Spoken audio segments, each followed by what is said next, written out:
banamikili.skyblock.com. Na bafan tout ya la richesse balandaka site wana napesi bino mbote respect na bafan na nga nyonso tout banamikili.skyblock.com olandaka ngo mingi. Merci. Et toujours dans la région de l'Afrique, de l'Est de l'Afrique, une lettre ouverte qui a valeur de mise au point. Elle sera publiée ce mercredi matin dans plusieurs grands quotidiens internationaux. Elle est signée d'une 60aine de chercheurs très connus pour leur travail sur la République démocratique du Congo, des membres de la société civile et des acteurs du secteur minier. Ils remettent en cause les différentes législations adoptées face à ce que l'on appelle les minerais de sang, ces minerais dont le sous-sol congolais regorge et qui servent en partie aux groupes armés à se financer. Eh bien, ils jugent, les signataires de ce texte, que ces législations ont été inefficaces et même contre-productives. Sonia Rollet. À en croire les signataires de cette lettre, rien n'a changé ou presque depuis le mouvement contre les minerais de sang. 4 ans après l'adoption de la loi américaine Dodd-Frank, très peu d'exploitations ont pu obtenir une quelconque certification. La majorité des sites restent dans l'illégalité ou sont en déclin à cause du retrait de certains acheteurs internationaux. Ces mesures coercitives n'empêchent pas non plus les groupes armés ou l'armée régulière de continuer de profiter de l'exploitation de ces minerais. Au lieu de se présenter sur les sites et de risquer de gêner la certification, ces hommes en armes mettent en aval des barrages routiers qui leur rapportent des millions, expliquent encore les signataires de cette lettre.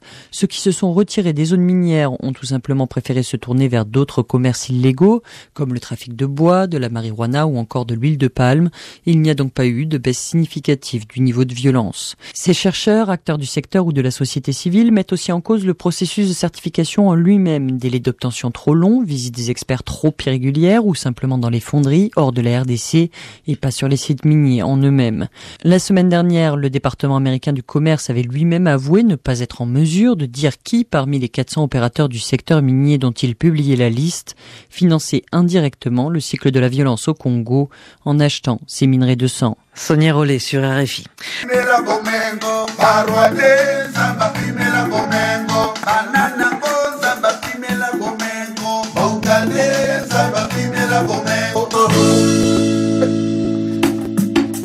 Tango ya verite ya moyo oyo esalisi makambo ya kobomba te oyo koya eya leader de leader oketuwa yango watoso awe awe awe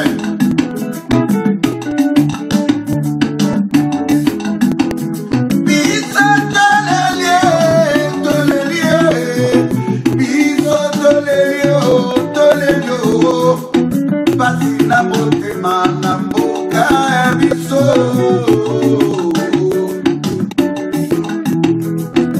bavoise oyo ya solo milai ye bauta mosika ya Somali bakoma na Rwanda ye soka te bakotaka na mboka na biso maleme maleme tala makambo lelo bavoise baye kosala Kongo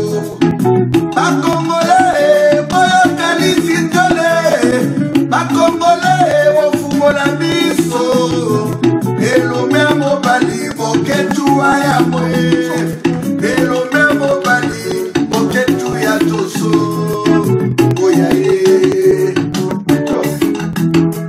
bobelo manga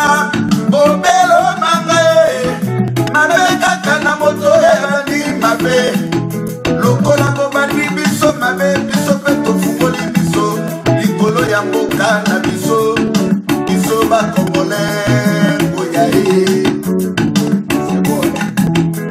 nanda kotia